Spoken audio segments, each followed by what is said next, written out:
Baik, saya ingin mulai dengan cerita sedikit tentang diri saya. Saya mau sudah tahu nama saya Daniel Kurnia ya. Saya adalah orang yang sederhana. I am a simple man. Dan ya saya berikan satu contoh. Tahun 72 saya lulus SD, harus ikut tes untuk masuk ke SMP, sorry. Dan itu adalah kali pertama ada tes. Kakak-kakak saya tidak ikut tes SD, langsung masuk SMP. Lalu ayah ibu saya agak khawatir karena saya tidak termasuk yang pandai dibanding kakak-kakak saya. Jadi dia bertanya, dan kalau sampai kamu nggak keterima di SMP, kira-kira gimana ya? Saya bilang, tenang Mei, saya akan kerja. Kerjanya apa? Loper koran. Ya, saya jadi loper koran ya, puji Tuhan. Nah, tapi ternyata saya masuk, keterima di SMP, lalu setiap hari selama 6,5 tahun, 3 tahun SMP, 3,5 tahun SMA, saya lewat jembatan kereta api, di atas rel kereta api. Kadang-kadang turun, lihat kereta dicuci dan sebagainya. Nah, saya punya cita-cita berikutnya yang agak tinggi sedikit, jadi masinis kereta api. Ya, waktu saya lulus SMP, saya pengen sekali jadi masinis kereta api. Nah, masuk ke SMA, saya punya cita-cita yang paling tinggi dalam hidup saya. Tapi sesaat saja, saya mau jadi pilot pesawat. Wah, itu cita-cita yang paling tinggi ya. Tapi tidak sampai 6 bulan, saya masuk SMA, lalu ada bimbingan penyuluhan, guru konseling gitu, konseling dengan guru BP. Dia sederhana, coba buka mulut kamu, A. Lalu dia lihat, oh kamu nggak bisa jadi pilot. Gigi kamu banyak tambalan. Itu tidak boleh. Saya sempat berpikir, gimana kalau saya cabut pakai gigi palsu, tapi kemudian saya lepaskan. Nah, kelas 2 SMA sampai saya hampir lulus dari perguruan tinggi, saya punya cita-cita yang paling lama, hampir 7 tahun, yaitu jadi guru SMA. Ya, jadi guru SMA. Semua mendukung ke arah situ, tetapi 2 bulan sebelum saya wisuda, seorang dosen datang pada saya, nanyakan, Daniel, kamu tertarik jadi pengajar? Saya bilang, wah pelajaran saya tidak istimewa Pak, yang praktek saya cukup bagus, yang teori saya ya pas-pasan lulus. Tapi dia bilang, sebelum saya bicara dengan kamu, saya sudah lihat pelajaran kamu. Jadilah akhirnya saya diwisuda, 2 atau 3 hari kemudian saya ikut tes pegawai negeri, lalu saya jadi dosen sampai sekarang. Ya, jadi saya tidak cita-citakan yang tinggi-tinggi, saya tidak pesimistik, tetapi juga tidak terlalu mengejar yang tinggi-tinggi. Nah, untuk malam hari ini juga saya tidak punya target yang terlalu besar. Saya tidak berani menjanjikan Bapak Ibu akan ngerti kitab Wahyu selepas malam ini, tidak. Target saya sangat sederhana dan saya buat ini dengan Tuhan supaya setiap teman-teman beroleh keberanian untuk membaca kitab Wahyu. Nah, itulah yang akan menjadi dasar pendekatan kita hari ini. Baik, kalau begitu saya akan mulai dengan sharing paparan saya. Ini adalah slide yang saya gunakan. Judulnya Kerajaan 1000 Tahun di Bumi.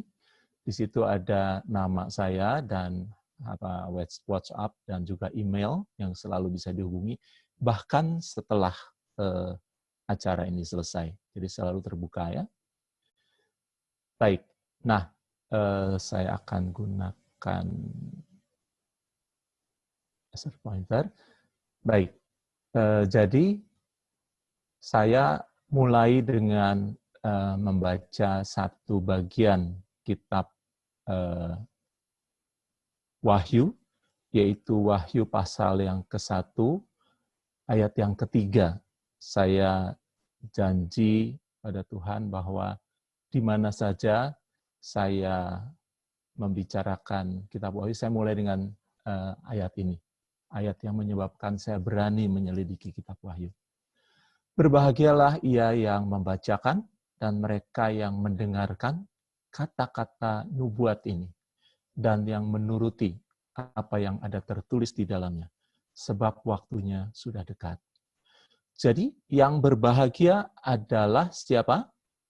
Yang berbahagia adalah dia yang membacakan, mendengarkan, dan menuruti. Tidak termasuk di dalamnya, paling tidak menurut ayat ini, yang menafsirkan, atau membacakan tafsiran, atau mendengarkan tafsiran, atau apalagi menuruti tafsiran. Saya ingin kita semua menggali langsung dari sumbernya, dan kalau tidak ngerti, kita belajar, kita berseru, kita tanya pada Roh Kudus, dan saya percaya dia menjadi guru yang terbaik. Sekali lagi, target saya sederhana hari ini, yaitu teman-teman semua, Bapak Ibu sekalian, mau atau berani mulai membaca kitab Wahyu. Jauh lebih mengutamakan kitab Wahyu ketimbang tafsirannya. Nah, dengan itu kita bisa memulai saat ini dengan satu garis waktu atau timeline. Ya. Di pojok kiri saya tulis Kejadian 1 ayat 1 sampai Wahyu 22 ayat 1. Yang namanya Alfa dan Omega adalah sebelum kejadian dan sesudah Wahyu itu adalah Alfa dan Omega. Nah, di dalam rentang waktu ini kita punya yang namanya Perjanjian Lama, lalu kita punya yang namanya Perjanjian Baru, dan ada selang waktu 400 tahun antara keduanya dari akhir kitab Maleakhi sampai awal kitab Matius. Di bagian akhir dari Perjanjian Baru itu ada satu kitab yang namanya Wahyu, 22 pasal, dan di dalam bagian terakhir kitab itu ada yang disebut 1000 tahun atau selang waktu 1000 tahun. Ya, kitab Wahyu tidak dengan perkataan kerajaan 1000 tahun, tapi nanti kita lihat bahwa ada dasar untuk itu. Nah, saya akan mulai dari 1000 tahun ini. Kenapa? Kok ini yang dipakai? Ya, untuk saat ini, untuk awal sesi kita, saya hanya akan mengatakan satu hal. Kerajaan masa 1000 tahun ini adalah satu-satunya peristiwa dalam seluruh kitab Wahyu yang jelas ada awalnya, dan jelas ada akhirnya, dan tengahnya juga jelas isinya apa. Awalnya adalah ayat ini, Wahyu pasal yang ke-20, ayat 1 sampai ke-3, saya sengaja tidak ambil ayat 1 saja atau 2 saja, tapi sekelompok ayat, 1, 2, 3. Lalu aku melihat seorang malaikat turun dari sorga, memegang anak kunci jurang maut dan suatu rantai besar di tangannya. Ia menangkap naga, si ular tua itu, yaitu iblis dan setan, dan ia mengikatnya 1000 tahun lamanya. Ini adalah permulaannya, jelas sekali. Lalu akhirnya juga jelas. Lalu melemparkannya ke dalam jurang maut dan menutup jurang, memeteraikannya di atasnya supaya ia jangan lagi menyesatkan bangsa-bangsa sebelum berakhir masa 1000 tahun itu. Kemudian daripada itu ia akan dilepaskan untuk sedikit waktu lamanya. Kita tidak akan sempat membahas bagian ini kali ini, tapi kalau Bapak Ibu tertarik untuk membahas lebih jauh dalam sesi-sesi yang akan kita rancang, itu akan terlihat alasannya kenapa. Tetapi sekali lagi, bagian ini jelas sekali. Ada awalnya, ada akhirnya, dan tengahnya pun jelas. Ya. Tengahnya ini kita lihat, bisa kita baca dari, kalau tadi ayat 1 sampai 3, ayat 4, 5, dan seterusnya berbunyi sebagai berikut. Lalu aku melihat tahta-tahta dan orang-orang yang duduk di atasnya. Kepada mereka diserahkan kuasa untuk menghakimi. Aku juga melihat jiwa-jiwa mereka yang telah dipenggal kepalanya karena kesaksian tentang Yesus dan karena firman Allah, yang tidak menyembah binatang itu, kita akan lihat, dan patungnya juga tidak menerima tandanya pada dahi dan tangan mereka. Ya. Ini adalah kumpulan ayat 4 dan ayat 5, di slide berikutnya masih bagian 2 ayat ini. Dan saya ingin mengatakan bahwa ada 2 perkataan ketika Yohanes membahas ini, dia katakan dia menerima 2 penglihatan. Penglihatan yang pertama adalah tentang orang-orang yang hidup, dan penglihatan yang kedua adalah tentang orang-orang yang mati. Ya. Kenapa saya katakan orang-orang yang hidup? Memang tidak ditulis bahwa ini orang-orang yang hidup, tapi dikatakan, aku melihat tahta-tahta dan orang-orang yang duduk di atasnya. Saya kira orang mati akan agak sulit duduk di atas tahta. Kepada mereka diserahkan kuasa untuk menghakimi. Lebih lagi, orang mati tidak bisa menghakimi, kalaupun bisa, yang dihakiminya lari semua. Sedangkan bagian yang kedua, jelas sekali untuk orang-orang yang mati. Aku juga melihat jiwa-jiwa mereka yang telah dipenggal kepalanya. Ya, saya kira siapapun kalau dipenggal kepalanya akan mati. Ya. Kenapa dia dipenggal? Karena kesaksian tentang Yesus dan karena firman Allah yang tidak menyembah binatang itu dan patungnya, dan yang tidak juga menerima tanda pada dahi dan tangan mereka. Jadi agak berbeda. Untuk yang atas itu adalah orang-orang hidup, untuk yang bawah adalah orang-orang mati, dan untuk yang atas Alkitab kita sedikit sekali berkata, dia hanya berkata kepada mereka diserahkan kuasa untuk menghakimi. Tidak dijelaskan siapa itu mereka, kenapa mereka dapat hak itu, berapa jumlah mereka, dan kalau Alkitab tidak berkata apa-apa, kita lebih baik membiarkan itu di sana. Kita menafsirkan, oh ini si Anu dan si cukup informasi, lebih baik kita biarkan. Tetapi yang kedua, cukup jelas, yaitu sebabnya ada kesaksian tentang Yesus, karena firman Allah tidak menyembah binatang itu, tidak menyembah patungnya, tidak menerima tandanya pada dahi dan tangan mereka. Apa yang terjadi dengan mereka? Dan mereka hidup kembali dan memerintah sebagai raja bersama-sama dengan Kristus untuk masa 1000 tahun. Ini adalah dasar dari perkataan kerajaan 1000 tahun. Ya, memerintah sebagai raja bersama-sama dengan Kristus untuk masa 1000 tahun. Ya.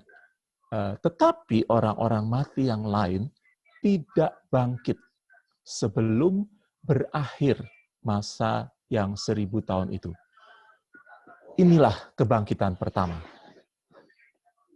Lanjut, berbahagia dan kuduslah ia yang mendapat bagian dari kebangkitan pertama itu. Kematian yang kedua tidak berkuasa lagi atas mereka, tetapi mereka akan menjadi imam-imam Allah dan Kristus, dan mereka akan memerintah sebagai raja bersama-sama dengan dia 1000 tahun lamanya. Sekali lagi disebutkan di sini, memerintah sebagai raja 1000 tahun. Jadi saya kira cukup beralasan. Kita cukup punya dasar Alkitab yang cukup kuat untuk mengatakan kerajaan 1000 tahun. Oke? Nah, bahasan kita kali ini cukup singkat. Kita hanya akan membahas 2 aspek, menjawab 2 pertanyaan. Pertama adalah, siapa saja yang termasuk dalam kebangkitan yang pertama? Itu adalah bagian A. Dan bagian B, bagaimana dengan orang-orang mati yang tidak termasuk dalam kebangkitan pertama? Ingat, istilah kebangkitan pertama itu disebut berkali-kali ya dalam Alkitab Wahyu. Jadi kita cukup leluasa untuk memakainya sebagai istilah yang dapat dipertanggungjawabkan. Saya katakan tidak apa-apa kita pakai jargon, tapi kalau bisa jargon yang jangan jargon yang kita petik dari udara, dari WhatsApp, dari mana begitu, yang bertanggung jawab. Oke, kita mulai dengan bagian A. Siapa saja yang termasuk dalam kebangkitan yang pertama? Saya cantumkan kembali ayat yang tadi, tetapi sengaja saya tidak pakai alamat ayatnya. Saya juga pengen mengajar teman-teman sekalian supaya kita belajar terlalu memperhatikan nomor-nomor pasal dan ayat, karena aslinya dalam firman Tuhan itu tidak ada. Ya, sampai dengan tahun 1250 tidak ada pasal dan ayat, dan terbukti Seringkali pasal dan ayat ini menolong kita, tapi seringkali juga membuat kita tersesat, atau kita bisa milih-milih mana yang kita suka dan mana yang kita tidak suka. Baik, saya bacakan. Aku juga melihat jiwa-jiwa mereka yang telah dipenggal kepalanya karena kesaksian tentang Yesus dan karena firman Allah, yang tidak menyembah binatang itu dan patungnya, dan yang tidak juga menyembah tandanya, tidak juga menerima tandanya pada dahi dan tangan mereka. Ya, untuk memudahkan, saya pakai kode warna. Ya, yang ke-1 karena kesaksian tentang Yesus, kedua karena firman Allah, ketiga tidak menyembah binatang itu, keempat tidak menyembah patungnya, tidak menerima tanda pada dahi, dan yang terakhir tidak menerima tanda itu pada tangan mereka. Saya buat seperti ini, ditabelkan jadi lebih jelas. Mereka dipenggal kepalanya atau dibunuh karena kesaksian tentang Yesus, karena firman Allah, dan tidak menyembah binatang itu, yang nanti kita akan pelajari, Wahyu pasal ke-13, tidak menyembah patungnya, tidak menerima tanda pada dahi, dan tidak menerima tanda pada tangan. 6 hal ini, 2 merah dan 4 biru, saya bisa katakan menjadi pintu. Pintu untuk apa? Pintu untuk masuk pada keadaan berikutnya. Dikatakan mereka akan hidup kembali dan memerintah sebagai raja bersama-sama dengan Kristus untuk masa 1000 tahun. Tetapi segera setelah itu ada peringatan. Tetapi orang-orang mati yang lain tidak bangkit sebelum berakhir masa yang 1000 tahun itu. Ini adalah bagian B, ya, yang nanti kita akan bahas. Tentu saja sekarang kita konsentrasi ke bagian A terlebih dahulu. Jadi, bagian A ini terdiri dari 2 bagian, yang merah dan yang biru. Saya sebut 6 pintu menuju martyrdom, ya, untuk masuk ke dalam kematian bagi Allah. Dan bagian yang merah itu kita akan merujuk, kita akan melihat pada satu bagian lebih awal dari pasal 20, yaitu Wahyu pasal yang ke-6, 2 ayat saja, ayat 9, 3 ayat ya, 9, 10, 11. Ini adalah meterai yang kelima. Ya, nanti kita akan lihat slide-nya. Sedangkan yang kedua, itu kita akan merujuk terutama ke Wahyu pasal 13, di situ ada informasi tentang semua ini. Jadi saya menjelaskan pasal yang ke-20 dengan mengacu atau bertumpu atau melihat kepada pasal 2 bagian sebelumnya. Ingat bahwa ini adalah permulaan. Kalau kita mau belajar kitab Wahyu, kita akan start dari pasal 1 tentu. Ini adalah baru thriller ya. Kalau kita nonton film di bioskop, kita mau nonton film apa? Gone with the Wind begitu ya. Keluarnya 15 menit pertama ada film Sound of Music mungkin. Maaf, film saya lama-lama semua. Jadi, tapi tujuannya jelas, yaitu supaya yang menonton ekstranya nanti mau ikut nonton film aslinya, begitu ya. Saya juga berharap Bapak Ibu bisa ikut seri-seri selanjutnya. Nah, Wahyu pasal yang ke-6, ayat yang ke-9 dan 10 dikatakan, dan ketika anak domba itu membuka meterai yang kelima, tentu ada meterai 4, 3, 2, 1, kita tidak bahas, aku melihat di bawah mezbah jiwa-jiwa mereka yang telah dibunuh oleh karena firman Allah dan oleh karena kesaksian yang mereka miliki. Terus terang, saya ingin sekali kalau di sini ada kesaksian tentang Yesus yang mereka miliki. Tapi tidak ada. Ya. Tapi saya kira kita cukup bisa sepakat, saya harap, bahwa pastilah kesaksian ini, kesaksian tentang Yesus, karena kita sedang berbicara tentang anak domba. Dan di sini dijelaskan, dan mereka berseru dengan suara nyaring, katanya, berapa lamakah lagi ya penguasa yang kudus dan benar, engkau tidak menghakimi dan tidak membalaskan darah kami kepada mereka yang diam di bumi. Jadi ayat ini berbicara tentang unjuk rasa. Ya, di sorga pun ternyata ada unjuk rasa, tetapi ada bedanya. Ya, kalau kita lihat unjuk rasa di gedung sate atau di depan DPR MPR, penuh dengan kata-kata hujat, penuh dengan caci maki, penuh dengan kebencian. Tetapi unjuk rasa di sorga ini kudus, mulia, agung, dan dikatakan berapa lama lagi ya penguasa yang kudus dan benar. Saya kerap merinding kalau dengar baca ayat ini. Jiwa-jiwa ini bertanya kepada Allah yang Maha Kuasa, Engkau penguasa yang kudus dan benar, berapa lama lagi Engkau tidak menghakimi dan tidak membalaskan darah kami kepada mereka yang diam di bumi? Dan jawaban juga baik. Dan kepada mereka masing-masing diberikan sehelai jubah putih, dan kepada mereka dikatakan bahwa mereka harus beristirahat sedikit waktu lagi, sehingga genap jumlah kawan-kawan pelayan dan saudara-saudara mereka yang akan dibunuh sama seperti mereka.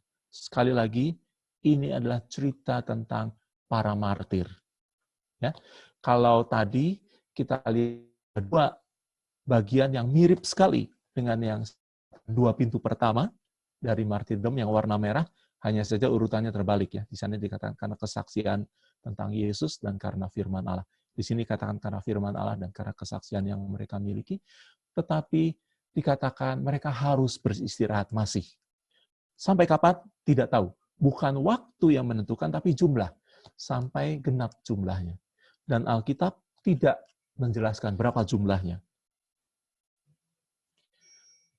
Saya ambil contoh, kalau jumlah itu 144.000, itu sudah lama lewat.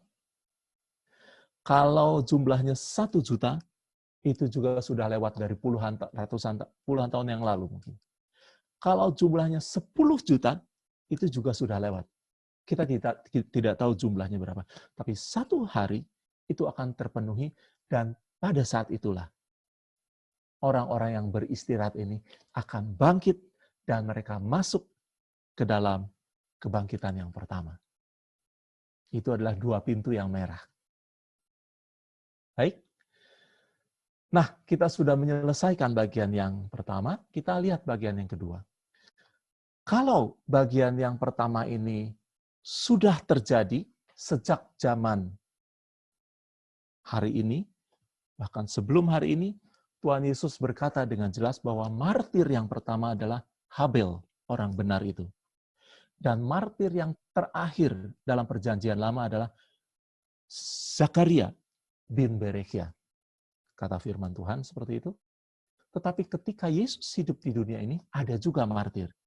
Yohanes Pembaptis yang dipancung, dipotong penggal kepalanya oleh Herodes atas perintah Herodes karena istrinya. Ketika Yesus sudah naik, ada juga para martir. Stefanus, martir pertama, walaupun dia tidak dibunuh dengan pedang, tapi dirajam dengan batu, saya kira dia masuk dalam kategori martir. Yang kedua adalah Yakobus, saudara Yohanes, anak Zebedeus, dia dibunuh dengan pedang. Dan Petrus nyaris, tapi Tuhan bilang, kamu belum waktunya. Jadi dia dilepaskan dari penjara. Nah, setelah itu, banyak jiwa-jiwa dibunuh, memenuhi dua pintu ini. Dan tahukah teman-teman sekalian, bahwa selama 10-15 tahun terakhir ini, di seluruh dunia, setiap tahun, antara 250 sampai 300.000 orang percaya dibunuh karena iman mereka dan karena firman Allah. Selama 10-15 tahun, data yang saya peroleh dari badan-badan yang mengurus tentang para martir, ya, suara martir. Nah, sebaliknya, 4 pintu yang terakhir, 3, 4, 5, 6, yang warna biru ini, belum lagi dibuka. Masih di waiting. Ya. Tadi teman-teman masuk ke sini di waiting. Kenapa? Karena binatangnya belum ada. Kalau binatang belum ada, siapa yang mau disembah? Tetapi Tuhan sudah mengingatkan pada kita. Hati-hati dengan binatang itu. Dan itu sebabnya kita akan belajar sekarang. Ya. Kita mulai dengan Wahyu pasal yang ke-13, ayat yang ke-1 dikatakan, aku melihat seekor binatang keluar dari dalam laut. Lalu ayat yang ke-11, aku melihat binatang lain keluar dari dalam bumi. Nah, dua binatang ini, satu diantaranya adalah antikristus, yang lain disebut nabi palsu. Ya, Kitab Wahyu tidak mengenal kata antikristus, hanya binatang dan nabi palsu. Tetapi binatang itu dikatakan, dia membuat seluruh seisi dunia heran, karena ada salah satu kepalanya, tanduknya ya, kepalanya yang cedera tapi dia pulih. Dan dikatakan, semua orang yang diam di bumi, atas bumi akan menyembahnya. Yaitu setiap orang yang namanya tidak tertulis sejak dunia dijadikan dalam kitab kehidupan dari anak domba yang telah disembelih. Ya, kita sepakat, saya kira bahwa kitab kehidupan anak domba ini adalah sesuatu berkaitan dengan anak domba, keselamatan yang berasal dari anak domba. Dan dikatakan semua orang, tapi bukan benar-benar semua orang, semua orang tertulis menyembahnya. Jadi penyembahan yang pertama ini sifatnya adalah sukarela. Tidak ada paksaan, karena orang-orang begitu kagum, mereka menyembah pertama-tama iblis, setan, yang memberikan kuasa pada binatang ini, kemudian mereka menyembahnya. Tapi ini ingat adalah berhubungan dengan pintu yang ketiga, atau pintu biru yang pertama. Ya. Ada ajakan, bukan paksaan, untuk menyembah. Tetapi itu baru gelombang pertama. Ya. Gelombang keduanya adalah Wahyu pasal yang ke-13 ayat yang ke-15. Perhatikan ayatnya 8, 15, nanti ada 16, 17. Dan kepadanya diberikan kuasa. Ini binatang yang kedua. Ya. Kepadanya diberikan kuasa untuk memberikan nyawa kepada patung binatang itu, binatang yang pertama, sehingga patung binatang itu berbicara juga dan bertindak begitu rupa sehingga semua orang tanpa embel-embel yang tidak menyembah patung binatang itu dibunuh. Jadi kalau yang pertama tadi sifatnya sukarela, siapa yang kagum, heran, menyembah. Yang kedua ini ada ancaman. Yang tidak menyembah, dibunuh. Yang menyembah, tidak dibunuh. Nah, ini adalah satu pilihan. Ini baru 2 pintu, teman-teman. Masih ada 2 pintu lagi, ayat 16-17. Dan ia, binatang yang kedua, menyebabkan sehingga kepada semua orang, tanpa batasan buku kehidupan itu tadi, kecil atau besar, kaya atau miskin, merdeka atau hamba, diberi tanda pada tangan kanannya dan pada dahinya, dan tidak seorang pun yang dapat membeli atau menjual selain daripada orang yang memakai tanda itu, yaitu bilangan, yaitu nama binatang itu atau bilangan namanya. Mungkin yang disebut 666 ada di firman Tuhan juga ya. Nah, yang jadi masalah adalah orang-orang Kristen lebih tertarik melacak apa sih tandanya pada tangan kanan, pada dahi, lebih daripada apa yang ada di bawahnya. Yang bawah ini adalah esensi.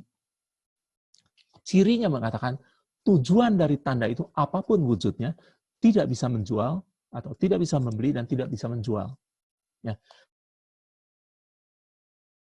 40-an, 40 orang, ya, beberapa orang hamba Tuhan ribut. Oh, yang namanya tato itu maksud daripada tanda ini. Kenapa? Ya karena waktu itu tato adalah satu-satunya yang mungkin. Belum ada transistor, belum ada IC, belum ada chip. Ya. Tahun 90, ada yang namanya barcode. Ya. Oh, barcode itu juga tanda 666. Bukan, itu adalah teknologi. Saya bersyukur sekarang keluar QR ya, semua pakai, sampai masuk persembahan juga pakai QR, mau beli makanan juga pakai QR. Tapi rupanya sudah lebih pintar umat Tuhan. Tidak ada yang bilang QR itu dari tanda antikristus ya. Tetapi yang terakhir tahun 2000-an chip yang dimasukkan dalam tanda atau dahi. Yang terakhir ini katanya virus bahkan ya. Saya kira tidak. Mari jangan tertarik pada yang sensasinya, tapi lebih baik tertarik pada yang esensinya. Ya. Sensasi memberikan sensasional, ya, dan yang esensi menghasilkan yang esensial. Mari kita cari yang esensi, dan saya yakin satu hari kelak kalau kita bertemu dengan masa ini, mungkin kita tidak sadar tandanya itu, tapi pas waktu itu akan diberikan pada kita, kita ingat, ya, Roh Kudus berkuasa untuk mengingatkan kita atau anak-anak kita, cucu kita, ini berhubungan dengan tanda, dan lebih baik lari dari pencobaan itu. Jadi kita sudah menyelesaikan orang-orang yang dipenggal kepalanya karena para martir, karena kesaksian Yesus, mulai dari Habel, Zakaria, Yohanes Pembaptis, Stefanus, Yakobus, anak Zebedius. Yang 4 ini belum dimulai bahkan. Dan sekali lagi kita tidak tahu jumlahnya berapa. Tetapi pasti akan dipenuhi dan akan ada tanda selesai untuk itu. Dan mereka yang masuk ke dalam martyrdom, masuk ke dalam keadaan martir itu, karena 6 pintu ini, Alkitab tidak mengajarkan yang lain, dan mereka hidup kembali dan memerintah sebagai raja bersama-sama dengan Kristus untuk masa 1000 tahun. Oke? Jelas ya? Jadi mereka hidup kembali dan memerintah sebagai raja dengan Kristus untuk 1000 tahun. Nah, sebelum kita beralih kepada bagian berikutnya, saya ingin membahas 5 ayat yang mengajarkan kepada kita apa yang harus kita pegang, harus kita ingat selama kita hidup dalam masa menuju akhir zaman itu. Kalau tadi ayat yang kita baca, ayat yang ke-8, 15, 16, 17 ya, bisa dilihat di slide yang teman-teman dapat. Wahyu pasal yang 13 ayat yang ke-7, berarti 1 ayat sebelum ayat tadi ya. Dan ia, binatang pertama itu, diperkenankan untuk berperang melawan orang-orang kudus dan untuk mengalahkan mereka. Dan kepadanya diberikan kuasa atas setiap suku dan umat dan bahasa dan bangsa. Pertama, dikatakan dalam masa ini, orang-orang kudus masih hadir. Jadi, kalau ada yang mengatakan bahwa tidak ada orang-orang kudus di sana karena sudah diangkat, salah, karena Alkitab dengan tegas mengatakan pada saat binatang itu ada, memerintah, disembah, ada orang-orang kudus, dia diperkenankan untuk berperang melawan orang-orang kudus. Seandainya orang-orang kudus tidak ada lagi, tentu tidak perlu berperang. Bahkan dikatakan untuk mengalahkan. Ya, jadi orang Kristen terbiasa dengar lagu kita lebih daripada pemenang. Tapi akan datang saatnya mereka diizinkan untuk dikalahkan. Tapi, apa arti kalah dan menang? Coba saya tanya. Yohanes Pembaptis itu dipancung kepalanya. Dia kalah atau menang? Yakobus, anak Zebedius, dipancung kepalanya. Stefanus dirajam dengan batu. Dia kalah atau menang? Secara manusia, dia kalah. Tapi secara rohani, dia menang. Bahkan mereka masuk dalam kategori orang-orang yang memperoleh kebangkitan yang pertama. Jadi kalau dikatakan kalah dan menang, hati-hati dengan standar apa. Ya? Jadi sekalipun kita lebih dari pemenang, tapi ada waktu mengizinkan kita dikalahkan, di situ kesetiaan kita diuji. Wahyu pasal 13 ayat yang ke-10, barang siapa ditentukan untuk ditawan. Dan barang siapa ditentukan untuk dibunuh dengan pedang, ia harus dibunuh dengan pedang. Yang penting di sini adalah ketabahan dan iman dari siapa? Dari orang-orang kudus. Masih ada di sana. Jadi orang-orang yang mengajarkan bahwa tidak ada orang kudus ketika aniaya itu datang, salah. Alkitab mengatakan ada orang-orang kudus. Bahkan mereka butuh ketabahan dan butuh iman. Ayat ini menarik. Ada yang ditentukan untuk ditawan dan ada yang ditentukan untuk dibunuh dengan pedang. Kalau 6 pintu itu benar, berarti yang ditawan itu tidak masuk dari 6 pintu. Karena dia cuma ditawan. Tapi yang dibunuh dengan pedang masuk. Konsekuensinya seperti itu. Ya. Jadi yang penting orang kudus ada di sana. Nah, ini adalah ayat yang ketiga, Wahyu pasal 14 ayat 9-10. Dan seorang malaikat lain, malaikat ketiga menyusul mereka dengan suara nyaring, berkata dengan suara nyaring, jikalau seorang menyembah binatang dan patungnya itu dan menerima tanda pada ini adalah 4 tanda yang saya sengaja berwarna biru, maka ia akan minum dari anggur murka Allah yang disediakan campuran dalam cawan murkanya. Dan ia akan disiksa dengan api dan belerang di depan mata malaikat-malaikat kudus dan di depan mata anak domba. Anak domba ini adalah Tuhan Yesus, dan ada orang-orang yang dibakar di depan matanya, dan dia tinggal diam. Jadi lupakan gambaran tentang Tuhan Yesus gendong anak domba yang tersesat, itu zamannya sudah beda. Ya, Kitab Wahyu mengatakan, dia akan lihat dan dia akan biarkan. Nah, ada 2 yang dicantumkan di sini. Kalau salah seorang, siapapun dia, orang ya percaya atau bukan orang percaya, karena alasan apapun menyembah binatang itu, patungnya, menerima 1 dari 4 itu, pertama dia akan minum dari anggur murka Allah, dan yang kedua dia akan terkena atau disiksa dengan api dan belerang. Ini adalah gambaran dari neraka. Yang ingin saya katakan adalah antara bagian pertama dan bagian kedua sangat jauh letaknya. Bagian pertama adalah beberapa waktu sebelum kerajaan 1000 tahun dimulai, dan bagian kedua adalah setelah kerajaan 1000 tahun itu berakhir. Jadi ingat, jangan melakukan hal ini. Dan saya ingin mengatakan, Tuhan sangat mengasihi kita, di mana di dunia ini ada peringatan yang diberikan lebih dari 2000 tahun sebelum barangnya datang. Kalau binatang itu datang hari ini, pesan ini sudah hampir 2000 tahun umurnya. Binatang itu belum datang hari ini. Ya, jadi pesan ini diberikan jauh sebelum.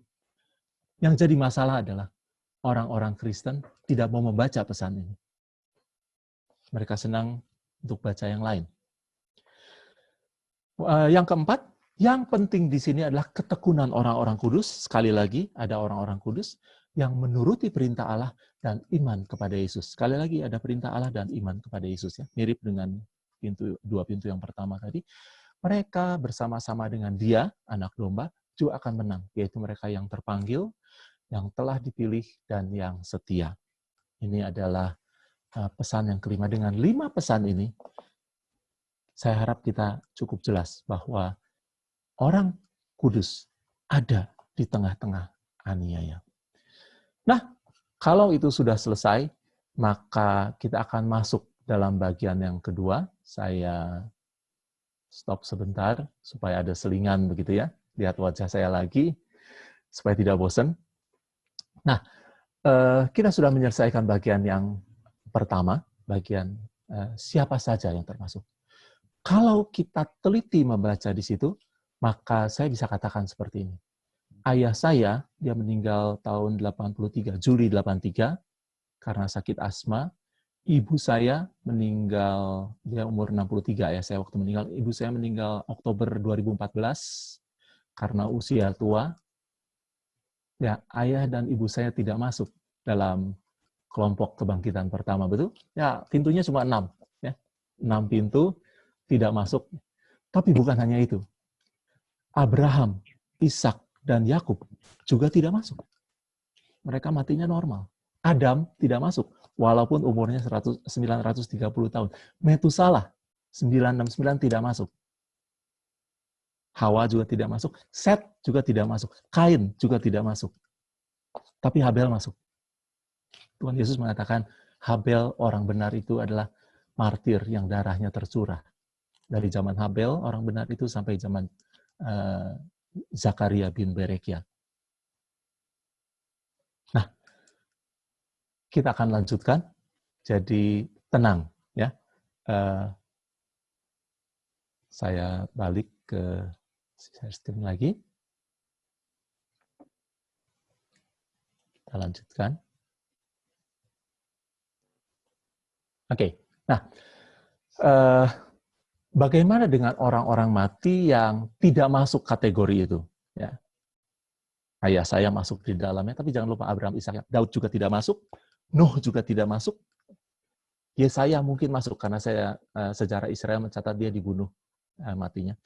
Dan mereka, ayat yang tadi saya tidak baca lagi dengan cepat ya. Cuman kalau tadi kita fokus pada yang memerintah, sekarang kita fokus pada yang, tetapi orang-orang mati yang lain itu tidak bangkit sebelum berakhir masa yang 1000 tahun itu.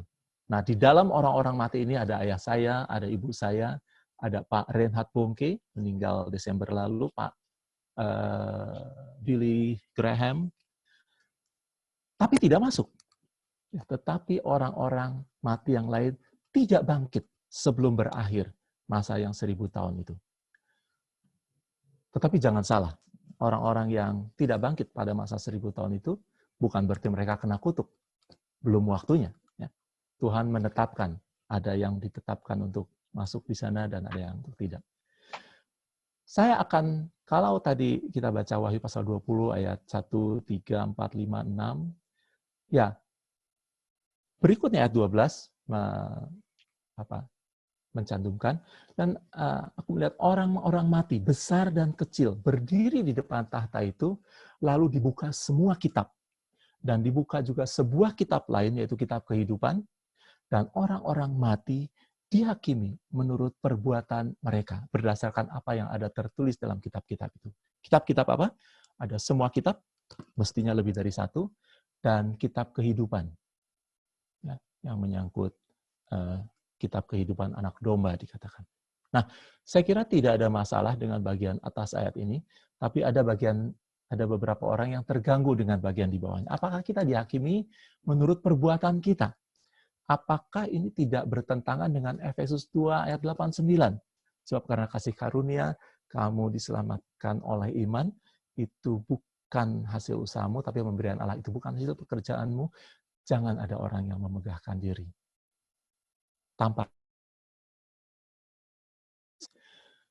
yang saya katakan justru ini selaras dengan Efesus 2 ayat 10. Sebab kita ini buatan Allah, diciptakan dalam Kristus Yesus untuk melakukan pekerjaan baik yang dipersiapkan Allah sebelumnya. Ini masalahnya ada pasal dan ayat.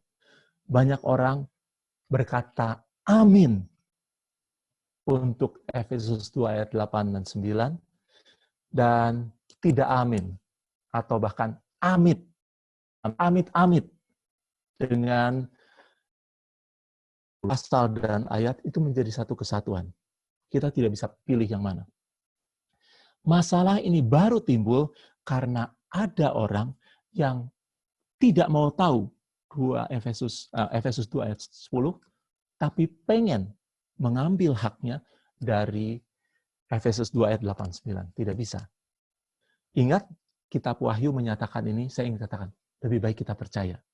Sebab 4 ayat terakhir dalam pasal terakhir kitab Wahyu mengatakan, kalau seorang berani-berani menambahkan sesuatu pada kitab Wahyu ini, dia akan mendapat kebahagiaan, tulahnya.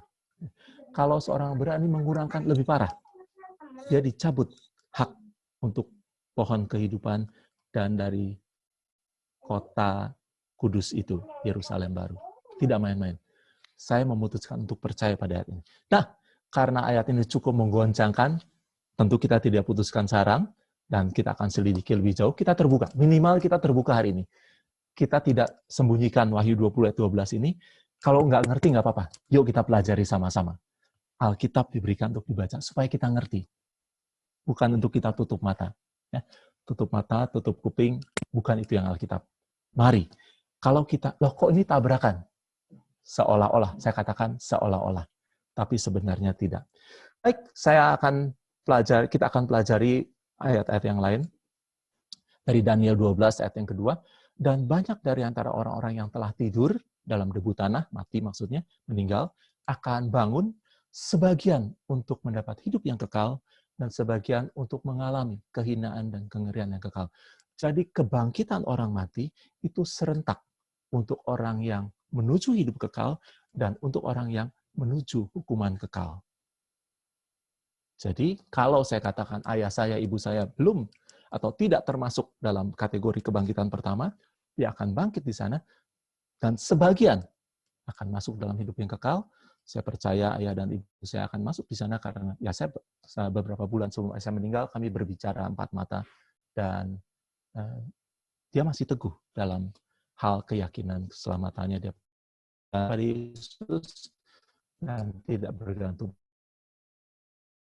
Kisah 24 ayat 15, perkataan Paulus, aku menaruh pengharapan kepada Allah sama seperti mereka juga, bahwa akan ada kebangkitan semua orang mati. Baik orang-orang yang benar maupun orang-orang yang tidak benar. Baik orang-orang yang benar maupun orang-orang yang tidak benar. Sama. Ada banyak prinsip lain, Yesus mengatakan lalang dan gandum. Biarkan sampai waktu menuai, kumpulkan gandumnya untuk dibakar, itu urutan pertama. Urutan kedua, baru gandumnya dimasuk ke dalam lumbungku, kata Yesus. Ayat berikutnya, Paulus mengatakan, sebab kita semua harus menghadap tahta pengadilan Kristus, supaya setiap orang memperoleh apa yang patut diterimanya, sesuai dengan yang dilakukannya dalam hidupnya ini, baik ataupun jahat. Ini juga menjadi banyak perdebatan. Ada orang yang mengatakan, iya, kita akan menghadap pengadilan Kristus, tapi bukan untuk hidup dan mati, hanya medali emas atau perak atau perunggu begitu. Ya, jadi ya ada yang mengatakan, oh ini menyangkut hidup dan mati. Ya, kita tidak akan bahas sekarang, biarkan itu. Yang penting kita tahu bahwa ada firman Tuhan yang kita masih cukup bingung. Kita pelajari supaya tidak bingung lagi. Tapi saya ingin mengakhiri dengan satu perkataan Tuhan Yesus. Nah, saya kira ini lebih harus kita terima dari segala yang lain. Buku-buku, teolog kemanapun. Jangan heran. Janganlah kamu heran apabila akan hal itu, sebab saatnya akan tiba bahwa semua orang yang di dalam kuburan akan mendengar suaranya, dan mereka yang berbuat baik akan keluar dan bangkit untuk hidup yang kekal, tetapi mereka yang telah berbuat jahat akan bangkit untuk dihukum. Firman Tuhan. Nah, sekali lagi, kalau ini menghasilkan kegalauan, baik, kita sama-sama belajar firman Tuhan, supaya tidak galau lagi. Saya kembali pada gambaran pertama, dan kita sudah mulai tadi, kenapa saya pilih 1000 tahun ini, ada awalnya, dan ada akhirnya, dan jelas ya, saya perhatikan, saya tanggalkan ayatnya, saya ke belakang saya tidak pakai ayat, karena kita sudah, alamat ayatnya sudah kita baca semua tadi. Nah, bukan hanya awal dan akhirnya jelas, tengahnya pun jelas. Bahkan kalau kita sudah setuju ada awalnya dan ada akhirnya, dan kita tahu bahwa 1000 tahun ini ada, saya katakan, kita bisa segera bertanya apa yang ada di depannya, yaitu itu, kesusahan besar, 3,5 masa, 42 bulan, 1260 hari, tentu kita tidak ada langit baru, bumi baru, Yerusalem baru, turun dari surga, dari Allah, seperti pengantin perempuan berhias untuk suaminya. Tapi pada saat yang sama, ada juga lautan, api, dan belerang. Dan dengan cepat saya bisa katakan, untuk masa kesusahan besar itu, ada 3 pesan, perlu ketabahan dan perlu iman dari orang-orang kudus ada di sana, perlu ketekunan orang-orang kudus, dan kalau mau menang, harus setia. Ada yang terpanggil, ada yang dipilih, dan setia, baru dia bisa menang.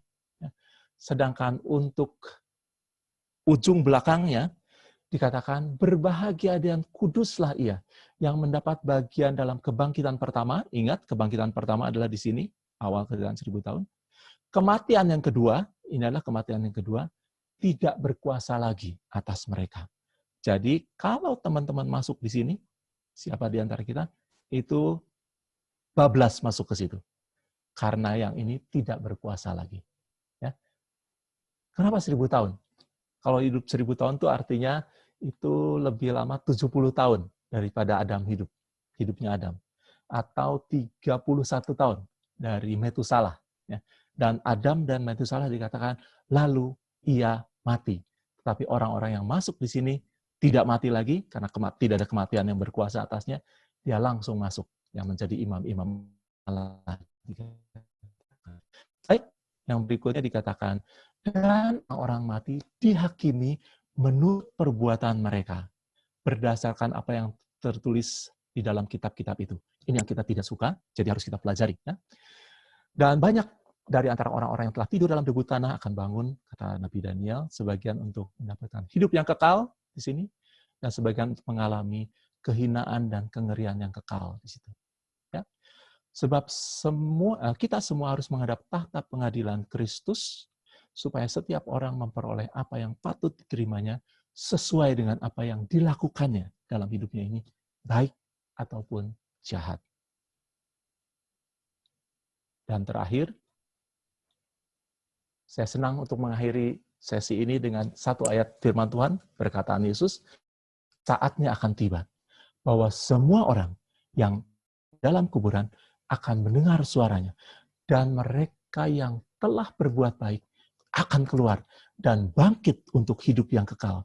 Tetapi mereka yang telah berbuat jahat akan bangkit untuk dihukum.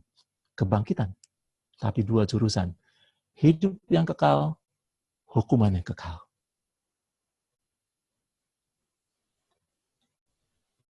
Amin.